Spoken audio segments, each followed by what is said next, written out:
What did Jesus think about money? What are we as Christians supposed to think about money? Good morning, I'm Pastor Rini. I'm here at the Fresno Air Terminal dropping my parents off, trying to get them home. Their flight was canceled yesterday, so we're trying again today. And I decided to jump to the New Testament because there was this interesting exchange that happened with Jesus and the scribes and the Pharisees in Matthew 22 in your reading. And in Matthew 22, the scribes and Pharisees are trying anything they could to trap Jesus and destroy him.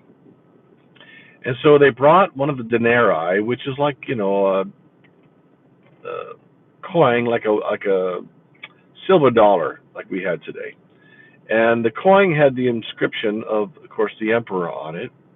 And so they brought it to Jesus and said, "Hey, should we?" And they held up and they said to him, "Should we pay the taxes to Caesar?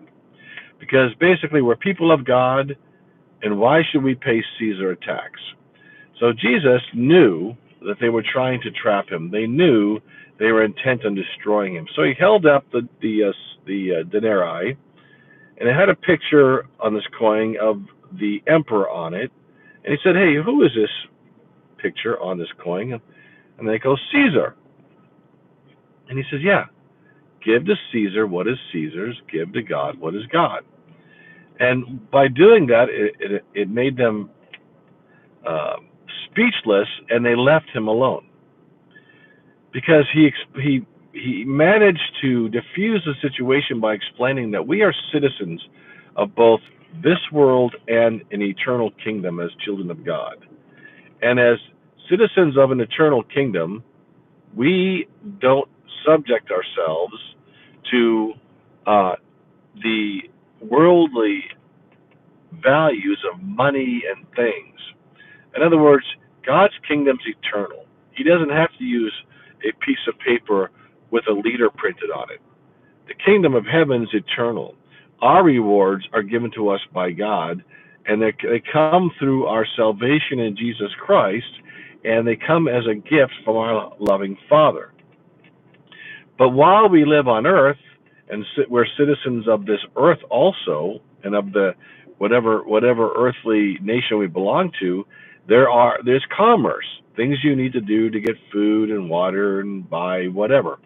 He said those things are separate. That's a worldly kingdom. You will live in the world, but you're not of the world. And that's what Jesus was trying to say. Look, I live in this world like you. I got to eat, I got to sleep, I got to buy clothes, whatever. And there's a monetary system to do that. And because you live here at this time, you have to honor those in authority over you. But, and this is the big deal, but ultimately, that's not God's stuff. This is not God's money. God's kingdom is above the earthly kingdoms. God's kingdom, the rewards of God's kingdom, the currency of God's kingdom is salvation through Jesus Christ, and then the kind deeds we do for others as we love God and love people. And we will have eternal rewards in God's kingdom, in the heavenly kingdom, that doesn't get purchased with paper and pictures of leaders on it. So we have this tension that we must live in every day. We must only worship God. One cannot worship two gods. You cannot worship God and money. You got to worship one. Otherwise, you'll despise the other. So if you worship money, you hate God. If you worship God, you can't love money. You can't do both. But because we have to buy food and live in houses and buy clothes, you must have some kind of currency. So treat the currency as it's meant to be. Pay the taxes on it, earn a fair wage, use it to do your commerce as necessary. But remember, we are part of an eternal kingdom through our salvation in Jesus Christ.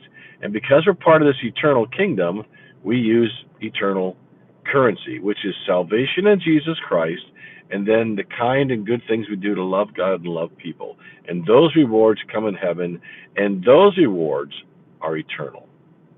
So that's how Jesus dealt with money with Pharisees and Sadducees and scribes who were interested only in money and position and power and authority. He wanted us to put those things aside and remember we serve the one true God and His Son, Jesus Christ. Well, I hope that helps you today. Pray for my parents to get home safely, and I will see you tomorrow morning at 7:47. Love you all, and I'll see you then.